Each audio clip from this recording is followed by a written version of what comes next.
Is it a handicap in the hands of Ben Collins? I don't know. It's got a Hayabusa engine, hasn't it? It has. Well, this takes the biscuit. I've driven some snotters in my time. Sure. What its purpose is? Oh, look at that. Yeah, it's coming.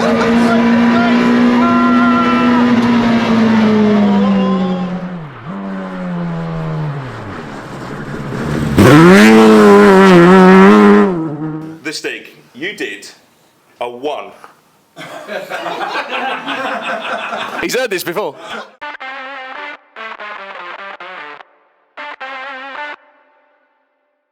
We're here at Brighton Park. We're going to put all the influencers in the same car, namely our Audi A3. There's a build series on that. It's a bit track prepared, but if everything goes a bit Motor Addicts and that goes wrong, we've got the backup car, Stu's Mark V Golf TDI, which is also track prepared. So we're going to get everyone on an even playing field. So, as Owen said, they're all in one car, our trusty Audi, and we're going to be using the VBOX to time the laps, because we find it's the most accurate way to record your data. So welcome to the first episode of Who is the Fastest Influencer, and this week we have got Ben Collins, the Stig.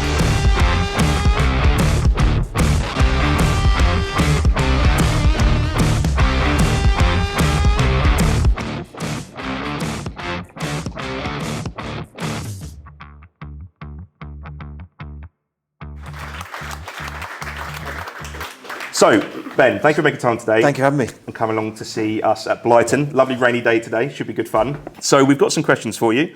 But first of all, in your own words, who are you? Everyone knows who you are, I'm sure. If you're watching this at home and you don't know who he is, but for anyone who doesn't know, who are you and what do you do? Well, I'm Ben Collins. I'm better known as the Stig. Everyone keeps calling me the Stig still. And now I'm a YouTuber, so I've joined you lot on the interweb to, find great cars and terrorise them. How are you finding that, creatively, being able to just press record, make your own footage, cut it together and just upload? I'm sure media-wise, it just shortens the process massively. Well, it's quite a scary thing. From going from massive crews, I've been so lucky to have worked on TV and movies. You've got hundreds of people, doing all the different jobs, running locations. You've got teams of 12 cameras for some of the big films I've worked on. There's 3 today. So. There's 3 today.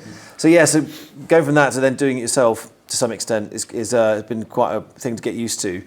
And also how the output is very different. But in terms of the speed of getting things to getting it out there and not being held back by big committee meetings about what's a good idea, what's not, to get something commissioned for television, some things I've been chasing for years that never came off. And you think, well, it was a good idea, why don't I just do it and stick it on YouTube? So that's what I'm doing now, and that's been pretty awesome. So nice. I love it. And just chasing down stuff that I'm interested in, meeting interesting people, and flying around, chasing him around Las Vegas, all that good stuff. You had a good bonding experience in Las Vegas, didn't you? Yeah, it was. It's nice that I wasn't there. Moving on. Only the elite went. Oh, it's like that, is it? Straight in, only the elite. So, talking about Top Gear, we have to talk about Top Gear. I grew up watching it from about 14 years on. I'm not going to fangirl, but I'm going to fangirl a bit, and you're going to fangirl with me. You don't really care about Top Gear, do you? What's Top Gear? No, Exactly. I enjoy it. You're a fifth gear man. Who was fifth gear? I'm going to be that guy. I don't watch a lot of telly. I don't. I know. Oh, what's your furniture pointed at? Jesus. Anyway, Fireplace. you did many laps around the Top Gear circuit. I'm not going to talk about, because I think you've talked about previously, maybe your best car, the fast car, but what was the worst car you've driven around there? What car would you like, if you saw it again, you'd absolutely no chance of getting into it? Or... There's no car I wouldn't get in, but... Well, don't say that too soon, because we've got a car for you today that might be interesting. I did see a tuk tuk that looked slightly evil. I've got my eye on. Funny to say that. That does look quite entertaining. Watching these, or experiencing different engineering ideas, if you want to call them that, and some ideas are better than others. And then you've got TVR. And so I think they're just horrific sort of cars. I felt always, you try to empathise with the end user, and there's a lot of fans of TVR out there. They love them. I think partly because people like that sort of thrill of being in peril. And the TVR delivers that on a regular basis, and I thought it was quite unintuitive. The way you don't have any sense of when you push the brake pedal, you get an idea of how much you should be slowing down, and before you've thought about it, the TVR's wheels have locked, and you're skidding and sliding, and it wants to spin. And on power as well, it's pretty unruly. And then there's loads of other things that are wrong with them, like the electronics, which we're talking about. The Mark 8 Golf has got some issues. That's a fairly new car, and you would have thought VW wouldn't have any problems making these new cars because they've been doing it for a while. But with TVR, they had weird stuff like the The door had no door handle. They thought that was quite. There was a button under the Yeah, wing it's mirror, weird. Yeah. which didn't work. So and also there was another button which you could never find. I always just think if you were in a lake and sinking, you'd drown before you could find the button to get you out, or the electrics wouldn't work anyway. So you'd never get out because there's no door handle and no headrest to sort of smash your way out. So for those reasons, I felt that was the crappiest car. How long? So you were the Stig from what year to what year? So I started in 2002. So this was the same. It was a slight overlap with Perry McCarthy. Yeah. So he was my predecessor in the black suit. He lasted about 9 months, so 10 months. Off the back of an aircraft carrier. He was killed. In the Jag. Off of Invincible, I think that was it. Yeah. In the Jag, and people believed that he was actually killed, and apparently there were people writing in and complaining about the callous treatment of a stuntman. So I was in there doing a bit of black Stig stuff, but ad hoc, doing stuff for the magazine. But I was around on the scene, and then I got a proper audition with the TV lot full time. Okay, yeah. I went off to the track with Andy Willman, who became my boss. He sort of gave me a test in Ford Focus.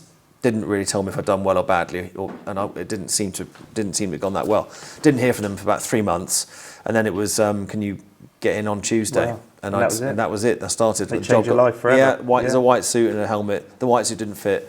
It was built around a shrimp, and so I had to sort that out, get hold of Alpine Stars, and get something that fitted and looked decent. And in your time as Stig, how did you? Because the circle of people who knew who was the Stig must have been minute. Yeah. So there was my boss initially, one of the lads, Andy Willman, I guess. Andy Willman, yeah. Jim Wiseman, great friend of mine, who's one of the became a series producer there. Yeah. That was kind of it, and even then, actually, the first time that the presenters got wind of it was when we did a live show, which was actually, I think, was well into a year. Oh, that's when it was touring as a live show. So it began as what was called the MPH show, became Top Gear Live, and I had to go to Earl's Court and drive a Jag around a figure of 8 with the helmet on in the dark, which was quite interesting. And it was competitive. It was against Tiff Needell, who again another legend of racing, TV, everything else, and the king of the drift. And he looked pretty convincing in the Jag, and I was just trying not to hit the concrete because I couldn't see anything with the visor on. But I beat him, obviously. Obviously. And so not even your wife and kids and nothing, and so I didn't have kids when I started the job. And I did, after about a year and a half, decide I was going to tell my future wife, as a means to try and convince her to marry me. Oh, okay. Really. Did you have the costume on in the bedroom and be like, hey, I'm the Stig? She just said, what is that? Yeah, what is it? Right, okay. Brought the visor up. Yeah, that's it, yeah. It's me! Yeah. I'll take it off, No, I didn't do that, but I did. It made more sense actually. So as time went on, it was better to have a small, because you can't lie to people when you're bringing, smelly Stig suits home. Overalls, you got to, it's just you can't get away with it. And it's, where have you been for the last week? I was in Norway during the Winter Olympics. It's fair to say though. So situations like. I'm thinking about practical situations like you having to leave the car, go and get some food, and then go and use the loo. Yeah. The distance, going to the loo, like, do you wear the full gear? Go to the loo, shut yourself in the cubicle, and then breathe, and you get the suit on. You park further out and walk in with the helmet and. Yeah, the parking right? thing. Although there was a couple of people, there was a lad, was it a chap called Paul Wilson who checked who followed me in. She was the one guy that sort of saw through it, decided he wanted to find out, and did the whole reg plate and everything. Oh, wow. So he was smarter than the paps. But there was often, or usually, a paparazzi with a long lens trying to catch stuff. Yeah. So I would just stay either in character the whole time or with a balaclava on. Yeah. So that was at the Dunsfold site. But then, funnily enough, you can get away with hiding in plain sight quite a bit, and just be boring and slip into the background, and nobody cares. But yeah, going to the loo, you had to watch that one. If you're in a public place, but Some guy next to you, I've never had to worry about someone following me to a toilet. It's weird. I did used to think this would be a bad way to be put Found into out. newspapers. Yeah, that's it. Yeah. Just have over the shoulder. Suit around your ankles and That's it. That's bad. That's it, yeah. Most people go to the stall for that. No, well, that's it. Yeah. So along with your Top Gear work, I've got some list here, but you do obviously a lot of stunt work and stunt performing work. Some of the films you've been in, this is just a very short list, but we're talking James Bond, Fast and Furious, Dark Knight Rises, Mission Impossible, Jurassic World, You've done your Le Mans '66 as well. Yeah, that's you it. actually had an And acting the new role in Ferrari that. movie. I saw you in that Yeah, as well. Yeah, you I were played Sterling Moss. The and your legend. line is, The brake pedal didn't work. The bloody brake fell off. It's like he's in the room again. It's unbelievable. Yeah. That was it. I had to do that line a few times for Michael Mann. Did you? One of the top racers in the world. Oh, the stress. I thought, God, if I screw this up, because the camera was so close, everyone's going to watch this and go, "You ruined the film." And moving on. No, it didn't at all. It didn't at all. It added a little bit of dust to it. Nice little bit of. It was fun. If you know, you know type person. A lot of Americans probably don't know, but yeah, it was a nice touch. Great movie to work on. So we had great machinery. It was extremely well prepared. They were actually based on caterhams. Oh, really? Okay, yeah. So all the skins were built in Italy by Campana, and then the SFX team built the chassis around. They extended and widened caterhams, and so we had great power, really usable car to skid it about. But they looked absolutely real, so it was pretty awesome. Amazing. Well, thank you so much for coming down today, as I say. Love it. If they want to find any of your videos, go on. What should they search on? Obviously, Ben Collins would be great. Ben Collins Drives. Yeah. It's the channel. So and having a lot of fun there. So I'm trying to get out as many videos as possible, regular as possible, and get into some cool stuff. So that you better have some good toys today. Okay, amazing. We can guarantee that. I'm going to go and find out what they got. Cool. Thank you so much, Ben. It's been a Thank you. pleasure. And let's see how you get on the track, shall we? Yeah, I'll see you on the wet Brighton Park. So Ben, in our comments and all the videos and the reels we've done, what we have decided is to give you a handicap. Your experience and your driving has suggested that everyone thinks it's unfair. So we've given you this. What is that? Well, this is the handicap. We decided to take a wheel away and handicap you by 800 cc's of engine. Ta-da! What versus an Audi Quattro? Yes, with a turbocharger. What do you think? I don't think much. Is it even going to hold together? Well, I mean, some of it is still from the 1970s, and it's got the wrong engine in it. I should hasten to add that. It's got a Hayabusa engine in it. Right. So that does make it powerful, and it's got like racy tyres on the back, as you can see. But So firstly, you brought me to the Monaco of the North. well, Yeah. that's a and then- stretch, but yeah. And then not even a milk float. It's kind of a car, but you're racing an actual car. It looks fun. I mean, I've driven the Reliant Robin, obviously. Well, I've driven one into a pool even. But yeah, this looks like it might tip over, but I'll give it my best shot. But your driving experience is going to make up for all of the handicap, no? I guess so. I mean, the Hayabusa engine should give me a bit of a perk. It's going to be some sort of one, providing the weather can Good and hold straight off. line. I'm going to get in there as soon as possible before it breaks. It's going to. And I'm hoping that could settle it. I can't wait to see it. Right, well, thanks. Let's go. Thanks for the toy. Come on, you. Get out. Good. Well, this takes the biscuit. I've driven some snotters in my time. This one. This is another level. Another depth. Right. So, this is the handicap car. Oh, mate. Wait, is it a handicap in the hands of Ben Collins? I don't know. It's got a Hayabusa engine in it. It has. It's far faster than it should have been from the factory. But he's ready to go, I think. Okay. Yep. Okay. Go for it.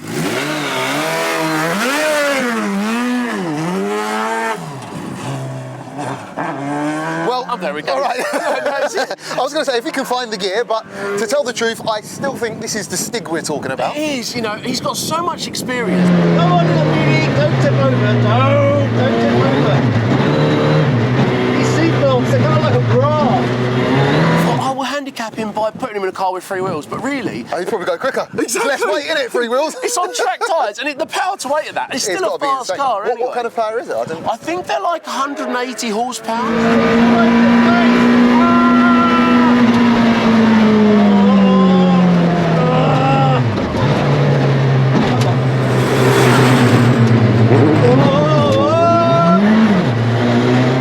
The We'll see. advantage of the Audi is it's four-wheel drive. Four-wheel as drive, well. yes. So I don't know. He's going to need a couple. He has driven it earlier today just to see what it drives like. Okay. But that was drier than it is now, I think. Sure. And certainly it wasn't raining. It was Yep. damp, but it wasn't raining. Yep.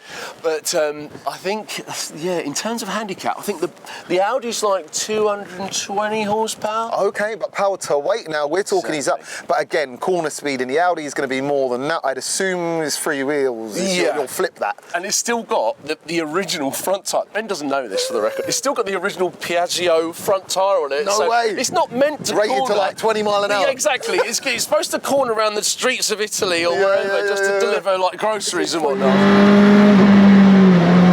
Definitely more physical than one car, I'm sure. What its purpose is. Oh, look it's at got that. more wheels coming up. All right, seeing him corner like that actually fills me with some confidence because he definitely has to come off it like on the corners. He can't go too... and now it's wet. He's smoking the inside tyre. I wonder, I'd love to know what he's saying inside there and how much is he... I think he's probably just dialed in, bro. Yeah. I know he likes to win, right? Oh, he's competitive. Yeah? He's So- competitive. Much like yourself. Yes. But if you're in that car now and it's teeming down I'll the just track, be screaming. You know me anyway. Like, I'll be making funny noises, funny faces. challenging yourself. You know, but no, he's a brave man, to tell the truth. And these are the worst conditions when it's dry going to wet. Yeah. It's changeable, unpredictable conditions. At least you go out in the wet, you know what you're up against. Right now, he's trying to find grip when it might not be grip. Yeah, you know? exactly that. Patches of dry and you know, like you say, there's going to be areas where you can floor the throttle and it's going to accelerate. Yep. Or he's going to hit a patch on the right corner. Like you said, come around there, he had enough traction to cock one of the wheels up, but it sounds like he's getting a bit of wheel spin out there as well. Yeah. Hopefully, if the weather can stay off just about long enough, I think he's probably got. We'll give him 2 laps for a lap. See Okay, what. let's not give him too much now. Oh, no, I'm exactly, trying to yeah. beat him, yeah? So you've been out on the track this morning, haven't you? I have, but I went in my diesel daily just to feel it out. The track was dry. Yep. It actually seemed quite cool. But that was in a car that I've never driven on track that's not meant to go on track. Yeah. I know the A3 isn't specifically ready for track. Not totally. How did you find it in the BMW? Floaty. Yeah. Floaty. Yeah. And then I lost the brakes on my first hot lap. In terms of the track itself, like, you know... The track, it's a cool little track. It's a cool Yeah. little track. I'd love to do some more laps and really try to get it dialed in and come back and say, all right, I'm ready. It's not a long track, is it? No. So something, you know, the BMW's got a lot of legs on it, but... I mean, it is just...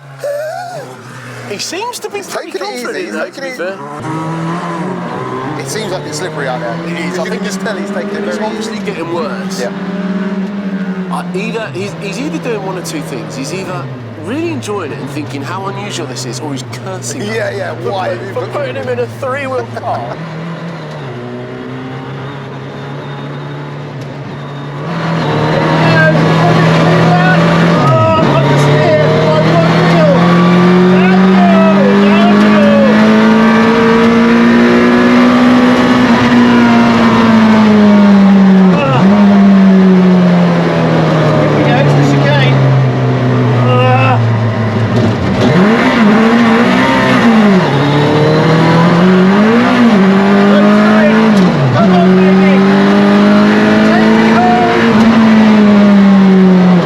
Have you and you've seen some of the other people who are going to race in the Audi as well, some of your competition? Yes, sure. Yeah, we've got a good bunch here. There's some of some them good names, medal, isn't there? yeah, you know. So, yeah, man, I'm worried about a few, not so worried about others, but at the same time, I don't know what I can do around this track. Like, you know what I mean?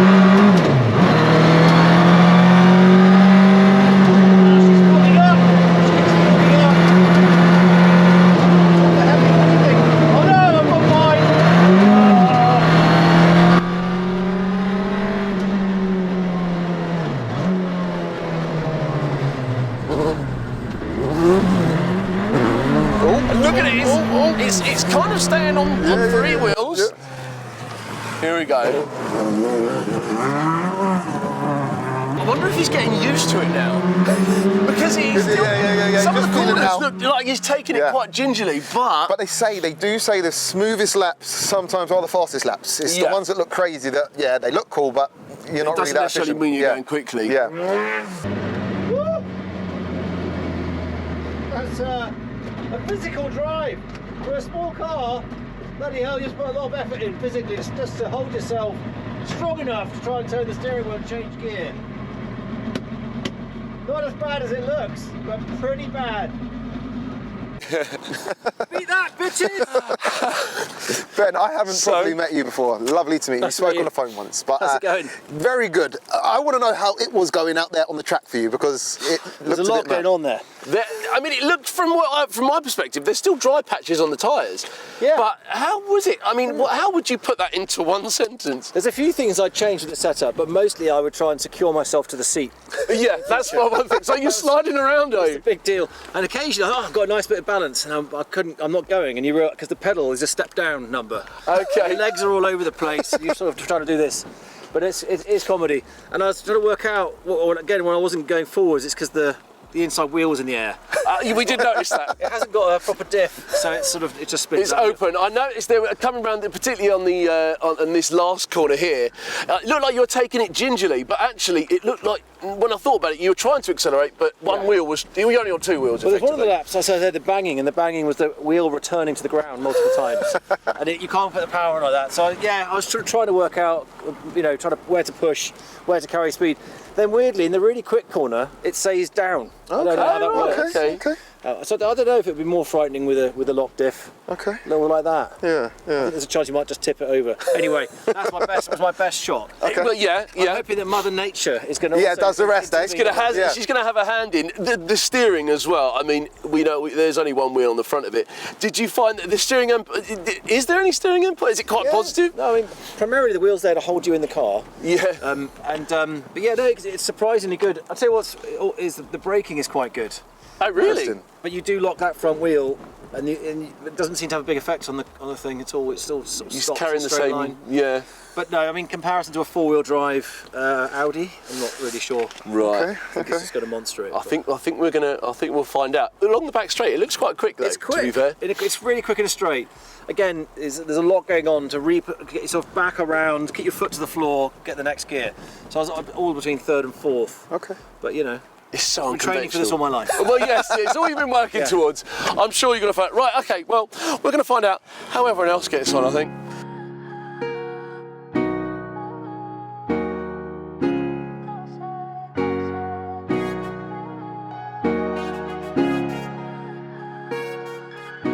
Now, Ben, firstly, thank you so much for coming on. No, don't hold that. No, I don't know why I did that. Ben, you've got a busy schedule. Thanks for coming down. Thanks for driving the car, because that's probably not something you've driven before. Is it a car? Well, I mean, it's a broad aspect. Where do you think you came? Well, Board's yours. Actually. I mean, realistically, particularly given the fact that you've given this away slightly, there's one on its own at the bottom. I think that might be my one. Is he right? Is he right? Yes. I think I'm at the bottom. 3 wheels is never going to keep up with 4. So let's have a look then. The Stig, you did a 1. He's heard this before. 40.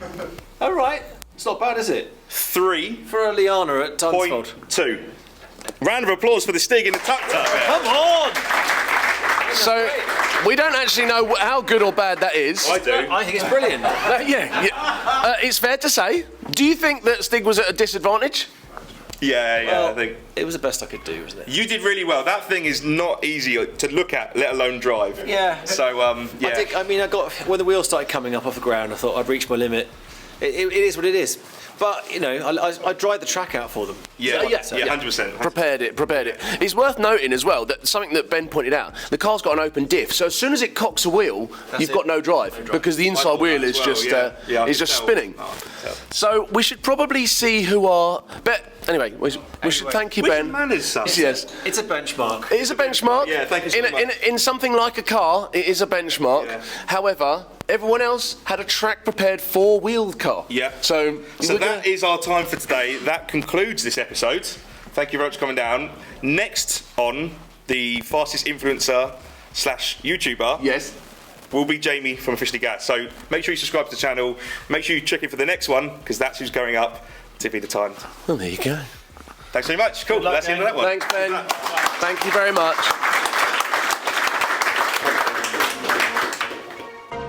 I am number 1, not number 2. I believe. They're all back in. We're still in it.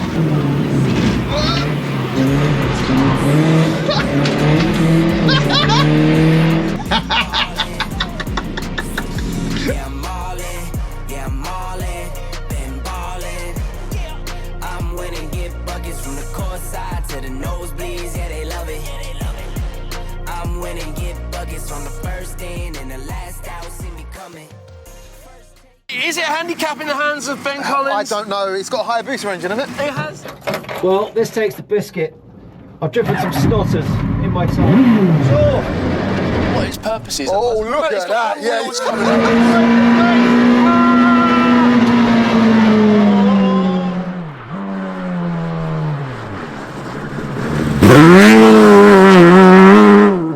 The Stig. You did a 1. He's heard this before.